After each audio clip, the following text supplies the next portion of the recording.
DCGB 729 kHz. Enod sa Bareta, Enod sa Gabos. Kami po aktibong miyembro kan kapisanan ng mga broadcasters ng Pilipinas ang KBP, Philippine Standard Time, mahalay sa pag-asa, sakto, alas 5 ang hapon. Alas 5 ng hapon, oras na para aramon ang mga maiinit na bareta kanal daw na maruluwas sa agas sa mga periodiko, radyo asin telebisyon. Erot na madadangog ngunyan sa DZGB Bareta alas 5. Mga bareta ngunyan para sa aga. Erot na tinipon sa DZGB Newsbase. DZGB Bareta alas 5. Kaiba ang field reports kan Mega Force Patrol. Halik sa iba-ibang parte kanalbay asin kabikolan. Ngunyan, uya ang sa idong tagapagbareta.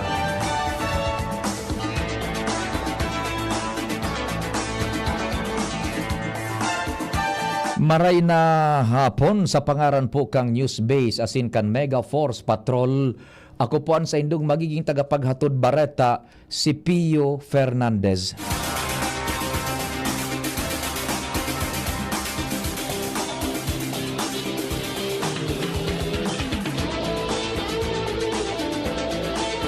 Enot sa detalyes kan mga bareta sa lado nasyonal, naghahanap na si Presidente Ferdinand Marcos Jr. ning fundo para sa mga programa kan DepEd na tinapesanin fundo sa 2025 national budget.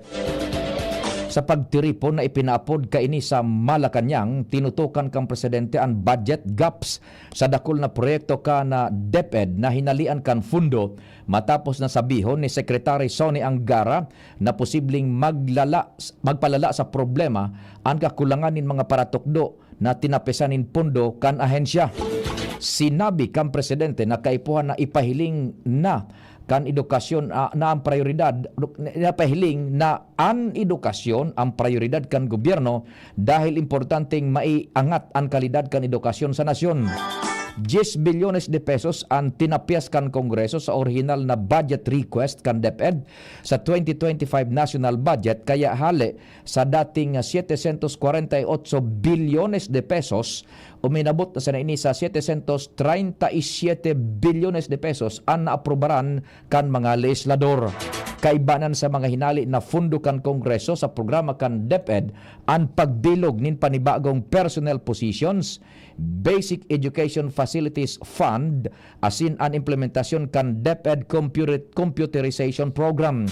Magaka-afektar sa konstruksyon kan school buildings ang binawas na pondo para sa Basic Facilities Fund, mantang maapektaran man ang delivery kan mga kaipuhan na gamit sa pagturo arog kan laptops, smart TVs asin satellite-based internet dahil sa hinali na fundo kan computerization program kan ahensya. Matatandaan, sinabi ni PBBM na ibabalik niya ang 10 bilyones de pesos sa paagi kan paghanap din fundo hali sa savings kan gobyerno o kaya naman saan programmed appropriations pagpabakal ning assets kan iba pang ahensyas kan gobyerno. Ang baretang ini hatod sa Indukan. Plemex. Pag may ubo o hika, Plemex agad. Basta lagundi, Plemex. Dagdagan tan detalyes kan mga bareta sa lado lokal. Nasa linya si kompadreng Jomar Bien. Pading Jomar, marhay na hapon. Please go ahead. Salamat pa rin Pio. Posibleng maging operational na ang Class AA na slaughterhouse di sa Ciudad Cantabaco antes matapos ang bulan na Enero. Ini ang pagtubod ni Mayor Chris Alagman sa pagsasabi na halos tapos na ang slaughterhouse asin ang pagproseso na sanakan mga dokumentasyon para sa pagiging Class 2A kan slaughterhouse ang pinag-asikaso asin nasa proseso. Ang hali sa Class A na slaughterhouse, ang lokal na gobyerno kang Tabaco nagpa-reconstruct o nagpa-remodel kaining lumanindang slaughterhouse para gibunay ning moderno. Sa presente disenyo na kaini iyuan controlled temperature na tangani na daytulos magraot ang mga karning pinagbubuno and nakabitay na gabos ang mga pigbubuno dahil na bako na sa salog. Apuera pa na ang sanidad nasa halangkaw naman na level. Ipinahayag kan alkalde na oras na maklasipikar na ang sa indang slaughterhouse bilang Class AA.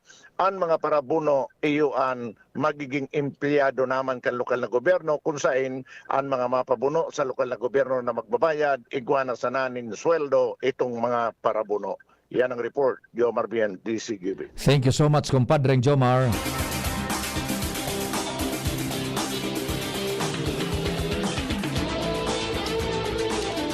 Mientras tanto, sa dagdag na bareta sa Lado Nacional, libredo ang siisay man na miyembro kan gabinete na magpaluwas kan sa indang opinyon o ideya sa mga importanteng issue alagad bako para impluensyahan ang posisyon kan presidente.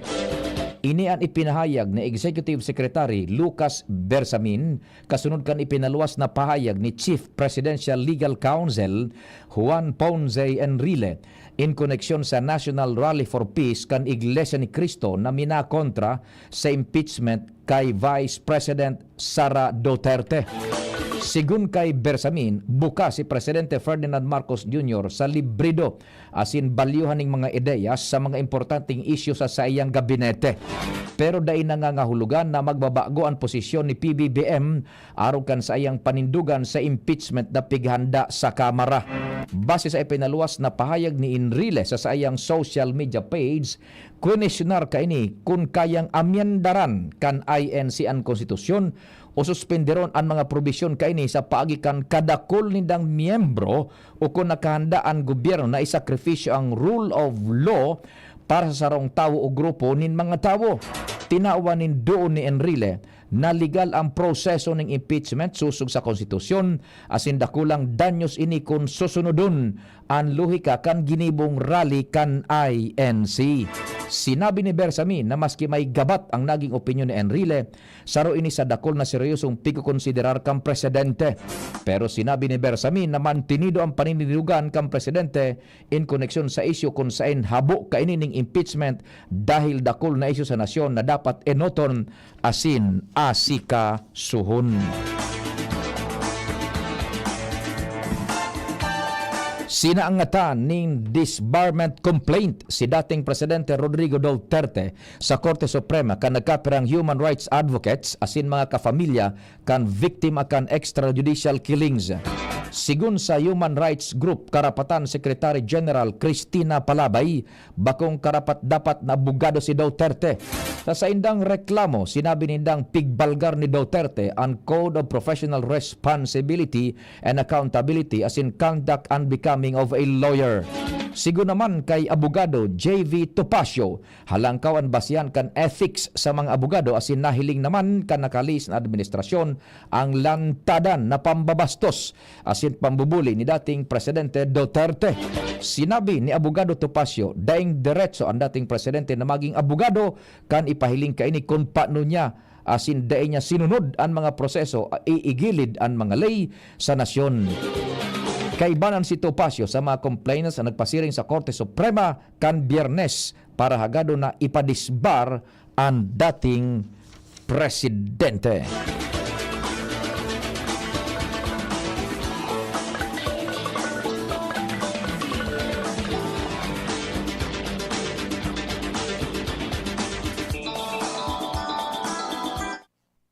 Mientras tanto nanindugan ang kampo kan kontrobersyal na leader kan Kingdom of Jesus Christ na si Apollo Kibuloy na dai ini maatras sa pagdalagan sa pagkasenador sa 2025 midterm elections.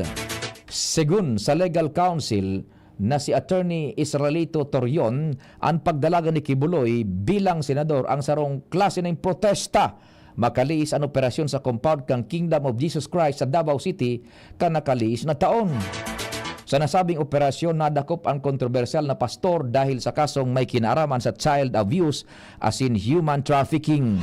Ginibukan abogado ang pahayag makaliis na mahapot ini kung naarin nagdesisyon ng pastor na maglansar sa pampublikong posisyon. Sinabi niya ang desisyon kan sa indang kliyente, ginibo makaliis ang seeds sa mga propriedades kang Kingdom of Jesus Christ. Kung matatandaan na nagkondukta kan serya ng operations ang mga otoridad sa compound kang KOJC para iserbi ang mandamiento de arresto kontra kay Kibuloy asin iba pang individual. Pigasabing nagsuko ang pastor kan September 2024 matapos na tawan inining ultimatum kan otoridad. Mientras tanto, totoong estudyante asin bako miyembro ng sindikato si Sampaguita Girl na nag-viral sa social media matapos persahan na pahalion kan gwardya sa sarong mall sa Mandaluyong. Sigun sa Mandaluyong Police Chief Colonel Mary Grace Madayag, sinabi kay ni na nakahuro na ninda ang vendor na napag-araman na totoong estudyante asin bako miyembro nin sindikato. 18 anyos ang babae asin sarong scholar nin private institution. Nagtitinda ning Sampaguita tanganing makatabang sa pamilya lalo na nakakademolis pasanakan sa indang harong sa Quezon City. Sangunya nakahuro na kan mga abogado hale sa Commission on Human Rights ang estudyante para sa legal na konsultasyon. Dai pa ning penal na desisyon kung masaangat nin reklamo ang estudyante kontra sa gwardiya kan mall na presenteng pig-imbestigaran man kan PNP Sosya.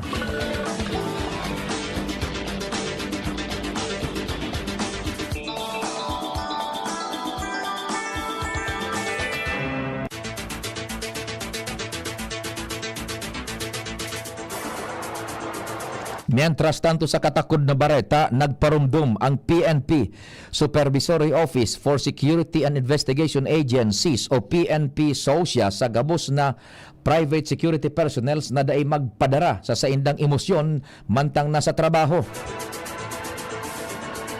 Kasunod ini kan viral video kan sarong security guard asin aking babae na nagtitinda ning Sampaguita sa luwas kang SM Mega Mall.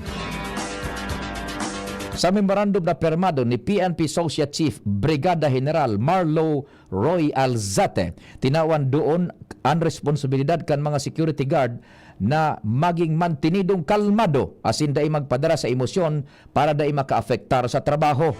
Sinugo naman ang private security service provider asin private security training agencies na siguruhon ang pagsunod sa Akta Republika Numerado 11917 o Private Security Services Industry Act na may katuyan na ibusol ang mga prinsipyong makatawo, makadiyos, makakadikasan asin makabayan.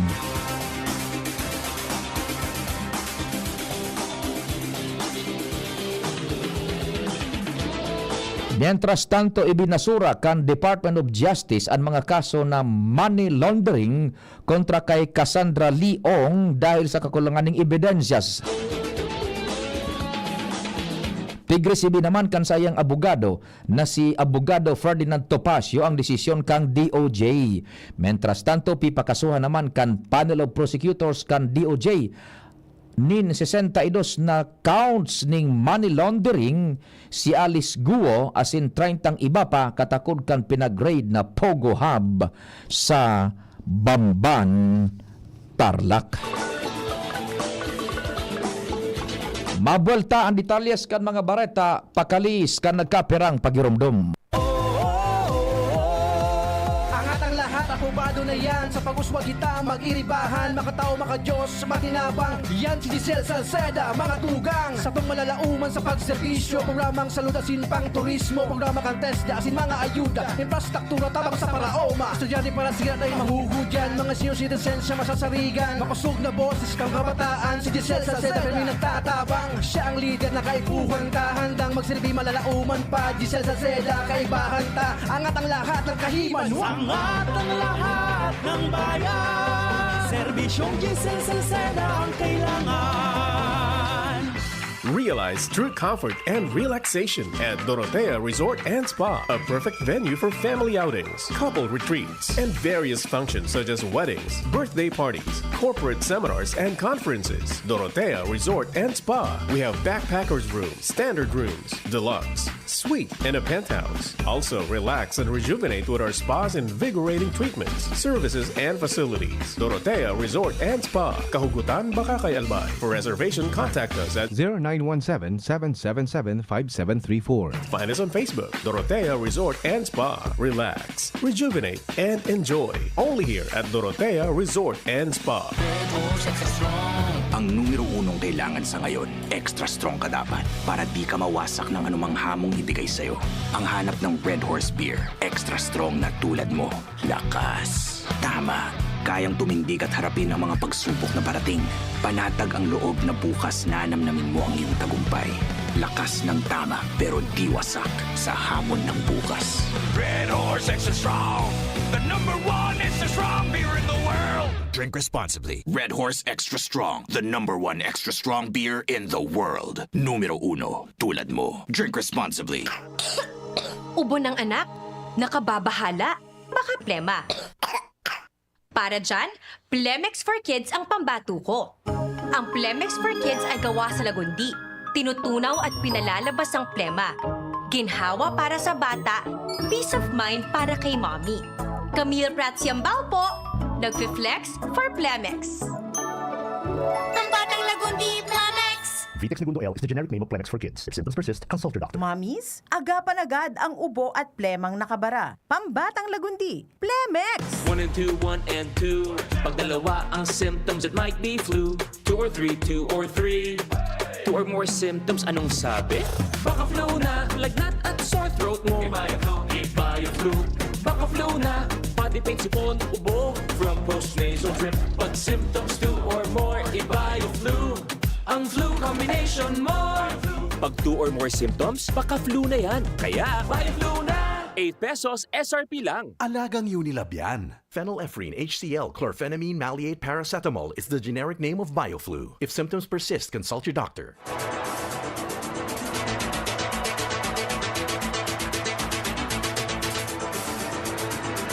Diretso kan detalyas kan mga bareta sa lado nasyonal. Piglalauman na malangkaw giraray sa masunod na semana ang presyo kan mga produktong petrolyo sa ikatulong sunod-sunod na semana.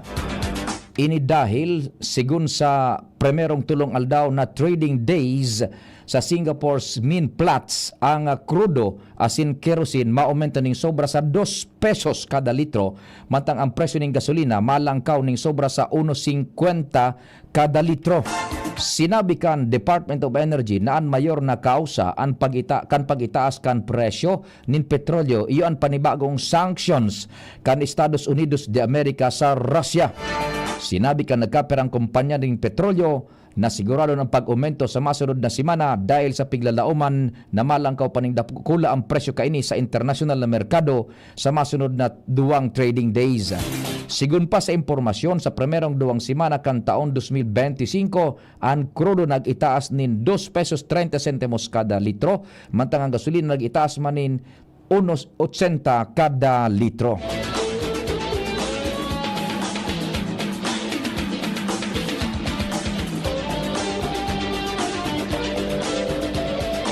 Mientras tanto, ipinahayag kan Departamento de Agrikultura na para mientras na kantidad sana ang 58 pesos kada kilo kan maximum suggested retail price o MSRP kan imported na bagas, asin posibleng magbaba ini sagkod sa 50 pesos kada kilo sa Marso, depende sa pangkinaban na presyohan kan bagas. Piglinaw ni Agriculture Secretary Francisco Chiu Laurel Jr. na kanakaaging aldaw na regular na uugidon asin itatama ang MSRP para maproteheran ang intereses kan mga konsumidores asin involto sa value chain. Mentras na nakatalaan man na ipautob ang MSRP sa Enero 20 sa Metro Manila na may kamautan na pugulan ang palabaw na pagpatong nin tubo o dilihensya asin aksyonan ang nag-itaas na presyo nin bagas.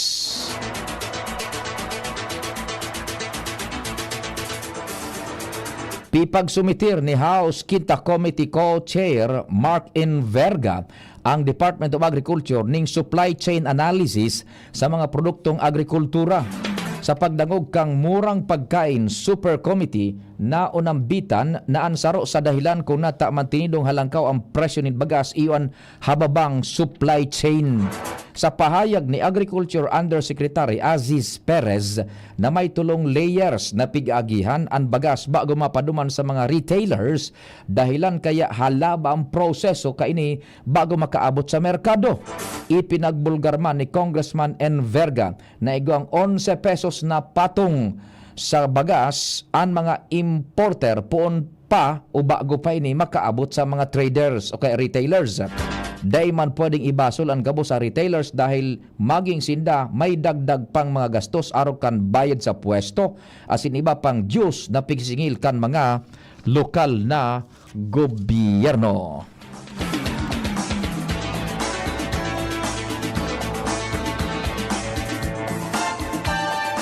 Mientras tanto nag-apilar si Sultan Kudarat Representative Horacio Swansing Jr. sa BIR as in Philippine Competition Commission na imbestigaran ang importer kan bagas na si Stewart Santiago as in mga kumpanya kaining NANS 2 Agri-Traders as in Davao Solar Best Corporation. Sa pagdagog kan murang pagkain super committee o kaya super committee, tinawaning doon ni Swansing ang importansya kan accountability as in transparency sa importasyon kan bagas sa taho kan dai pagkakapareho kan datos kan Bureau of Customs as in Bureau of Plant Industry o BPI. Sigun kay Swansing, nagtao ang BPI nin mga sanitary and phytosanitary import clearance sa mga kumpanya ni Santiago para sa importasyon nin halos 48,000 o kaya 49,000 metriko tonelada nin bagas kan taon 2022. Pero base sa record kan BOC, ang ilinaog na bagas kan mga kumpanya ni Santiago uminabot sa halos 350,000 metriko tonelada. Question man ni Swansing si Santiago kung nagbayad nin tamang buwis ang mga kumpanya kaini. Question, okay, base sa mga dokumento pigpresentar sa pagdangog, ang NANS 2 Agri-Traders sa Davao Solar Best nagbayad sana nin halos 3 bilyones pesos nin buwis kan taon 2023 asin mas hababa sa mga nainot na taon.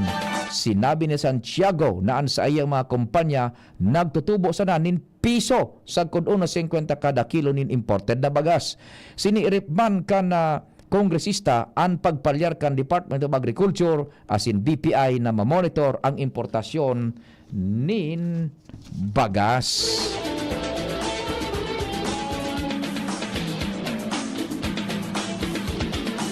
Mientras tanto nakatipon ang Philippine Ports Authority nin pikakarkulong halos 28 bilyones de pesos na income kan taon 2024. Segun sa Preliminary Financial Performance Report kan Disyembre 2024 kan ahensya, uminabot sa halos 27.30 bilyones de pesos ang income na nagbarka ning 7.29% paglangkaw hali sa dating 25.45 bilyones pesos na nairehistro kan taon 2023. Para sa taon 2025, ang PPO ang mantinidong nakatutok sa pagtaonin modernong mga infrastruktura sa pantalan.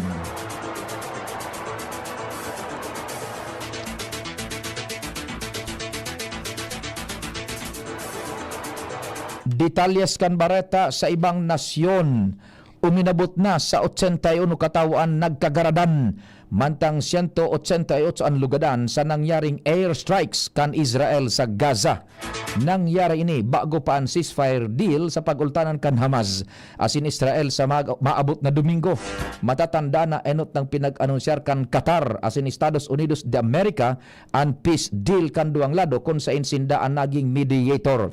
Sigun sa Hamas-run Health Ministry, nairehistro ang mga nagadan sa laog sananin sarong aldaw.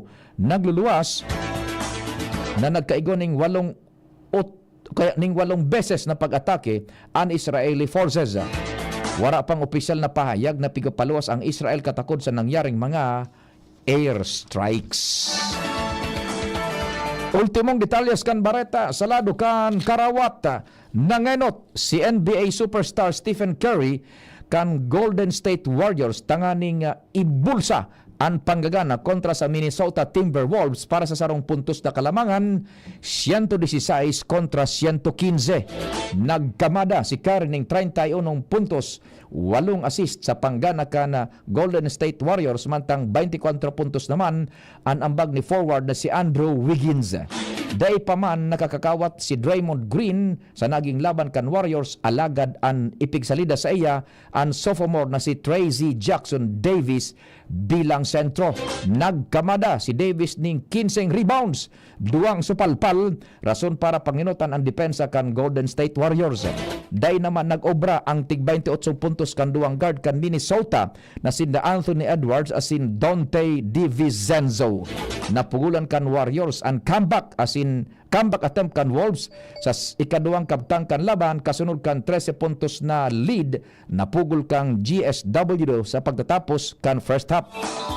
Pinirit pa kan Wolves na bukudon ang GSW sa ikatulong asin ultimong kabtang kan laban gamit ang offensive explosion ni Edwards asin Dante. Sa siring na sitwasyon, napugulan kan GSW ang last second shot attempt kan Wolves asin ibinulsa ang 10 puntong kalamangan asin kapangganahan kontra sa kalaban. Sa pangaran kan mga nagsururat kan informasyon, sa panginot ni News Director Mardila, Angel Mustasa, Jen Matthew Baliran, Mega Force Patrol, Tata Nems Flora sa Control Technical, sa IT si Jerome Nico Martinez. Ako po si Pio Fernandez. Salamat, marahay na hapon. Realize true comfort and relaxation at Dorotea Resort and Spa, a perfect venue for family outings, couple retreats,